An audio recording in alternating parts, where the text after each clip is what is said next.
Social মিডিয়ায় গাছ চুরি তখন ট্রেন্ডে। যারা গাছপ্রেমী আর বাগানপ্রেমী তারা কোনো জায়গায় গাছ পাবে আর গাছের ডাল ভেঙে আনবে না বা গাছের চারা নিয়ে আসবে না, সিড নিয়ে আসবে না, তা তো হয়ই না। তো আমিও সেরকম একটা জায়গায় পিসি বাড়ি গিয়েছিলাম, তার পিসি বাড়ির পাশের বাড়িতে এরকম অনেক চারা হয়েছিল। এগুলো কী গাছ বলো তো? কসমস গাছ, যেগুলো শীতকালেও ফুল দেয়, আবার গ্রীষ্মকালে প্রচণ্ড রোদেও এই কসমস গাছগুলোতে ফুল হয়, ডাবল পেটাল কসমস বলা হয়।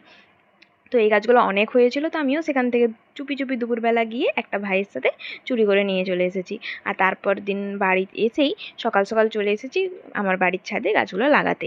দেখো, আমার যখন এরকম মাটিটা বেশি কাদা হয়ে যায় জল দেওয়ার জন্য, তখন আমি এরকম শুকনো মাটি নিয়ে গাছের গোড়ায় দিয়ে গাছটা দাঁড় করিয়ে দিই, তাতে গাছটা সোজা হয়ে যায় আর বাঁকাও হয়ে থাকে না। নয়তো পরের দিন সকালে দেখবে গাছটা বেঁকে গেছে বেশি কাদা হয়ে যাওয়ার জন্য মাটিটা, আর তারপর ওরকম বাঁকাভাবেই গ্রো হতে থাকে বা গ্রো হয় না, মরে যায়। তো আমার একটাতে হয়নি বলে আমি একটা ছোট্ট বালতি নিয়ে চলে এসেছি বাকি গাছগুলো লাগাতে। আর তোমরা কিন্তু অবশ্যই আমাকে জানিও যে তোমরাও কি এরকম গাছ দেখলে, গাছের ডাল পছন্দ, মানে গাছের ফুল পছন্দ হলে গাছের ডাল ভেঙে নিয়ে আসো, সিড নিয়ে আসো, চারা নিয়ে আসো। আমার এরকম আমি অনেক করেছি আগে, কিন্তু আগে পোস্ট করতাম না, এখন পোস্ট করছি। আগে ভিডিও বানাতাম না, এখন ভিডিও বানাই বলে পোস্ট করা হচ্ছে। তো তোমাদের যদি ভিডিওটা ভালো লাগে আর তোমরা আমার মতনই, তাহলে কিন্তু অবশ্যই লাইক করো আর বাকি চ্যানেলের ভিডিওগুলো দেখে আসো। আর যদি কিছু ইমপ্রুভ করতে হয় বা কিছু চেঞ্জ করতে হয় সেটা আমাকে